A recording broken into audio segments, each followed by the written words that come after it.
and welcome again.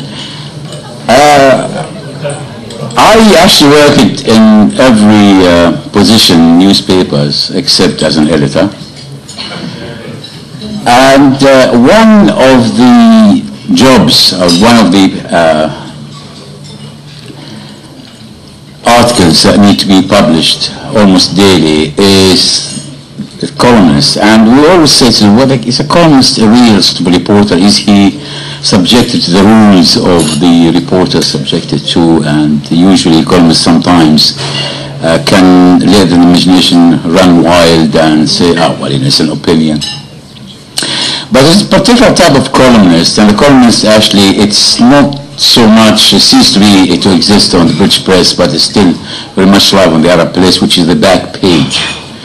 On the back page, the columnist has to be funny and at the same time informative, and with facts has to be accurate. And for a newspaper, and two of them actually publish in London, who are pan-Arab, so they're not national newspapers, and what's actually foreign and what's national, to keep the attention of the readers and keep the readers amused and interested. It's a very hard job, because sometimes we could think here in Britain, the Arab world is just one thing. It's not. There's so many different nations who have different cultures, even they don't understand each other when they speak. So to have a column that actually keep everyone interested and informed. And there's one particular columnist has been going on for many, many, many years. In Al-Sharq al-Awsat, he keeps people amused, and he puts the present in historic perspective. He adds culture, mythology, knowledge, politics, all in one. And he himself is an interesting chap. He is, well, he reminds me of an old saying that a person works with his hand is a worker, and someone who works with actually his hand and his head is a thinker, and someone who works with his hand and his head and his heart is an artist. But I will add to that someone who works with his hands, head, heart, and wit actually makes people amused. And actually I remember this particular person on a flight back, I think it was from Bahrain or Kuwait, where he was helping me putting my luggage on the aeroplane shelf there, and his trousers nearly fell down. And I read about it in a column 2 or 3 days later. And I called on actually one of the greatest columnists who keeps people amused and entertained and informed nowadays, who I hope his trousers are still up tonight, Khalid Kashtainy.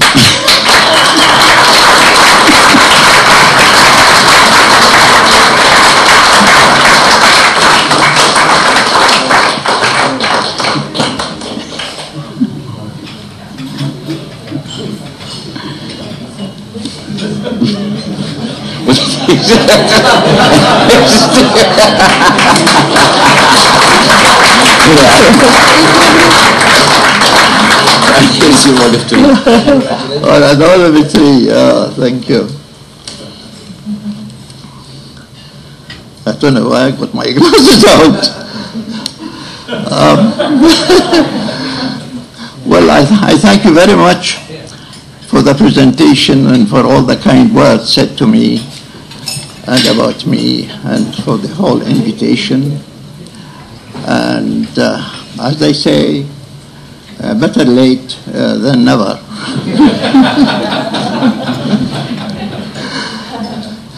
Well, I want to tell you something about all this discussion. I am not a great believer in, or not a believer at all, in the two-state solutions, because I am a Gandhian and I believed in what my master preached. He was against the division of India into India and Pakistan.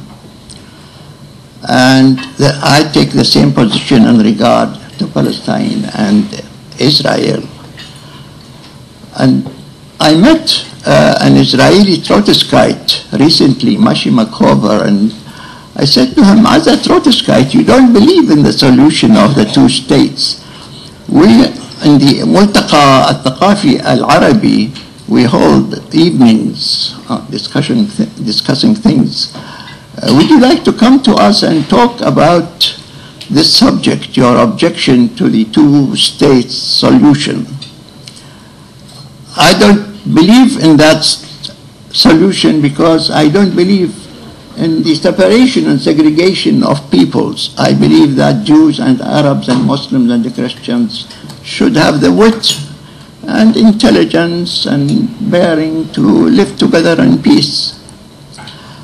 And this friend of mine, he said, yes, I don't believe in the two-state solution, but I don't believe in the one-state solution either.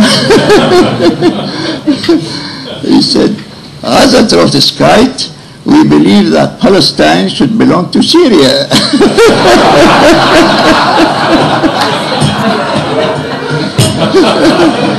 He said, the whole trouble started when the British and the French divided the Middle East. If Palestine was left to be part of Bilad al-Sham, all this trouble would not have raised.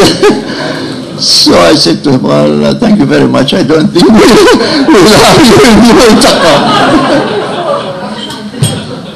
But I want, now that I've finished with the joking part, I want to go into the rather serious part. I want to give William notice that don't be surprised if you receive a warning from me tomorrow. I don't know how much is this tree worth, but recently, a few months ago, a friend of mine came to London, a businessman on his first visit to London, and he said to me, Khalid, what is this business of GET, CFE, and DDT in this country? I said to him, what's that? He said, tell me something about it. How did you come across it? He said, well, I had this woman for the night at a price of £500. And in the morning, I gave her breakfast and counted the money for her, £500. She put the money in her bag, and then she turned to me and said, I'm sorry, but there's £86 and 50 pence more to pay. I said to her, what's this for? And this is the time she said to me, GECDTD, I don't know what. I said to him, look, she meant VAT.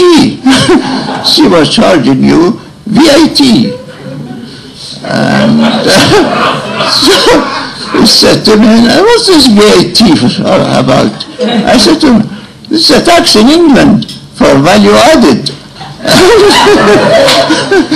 And the man went pensive for a few moments, wondering what was the value added to him during that night. And I was not a very close friend of him to ask him about details about what went on, to assess whether there was any value actually.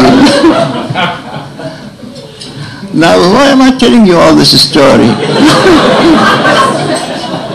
Really not to entertain you, not to give you the scale of charges by London prostitutes. I'm saying it as a warning to William Morris. I don't know what this tree worth, but I know it has some value added to it. And so don't be surprised if you receive from me tomorrow a letter with an invoice for the VAT charge. I am a law-abiding citizen, and so should you be, and especially in these difficult times for poor old Gordon Brown.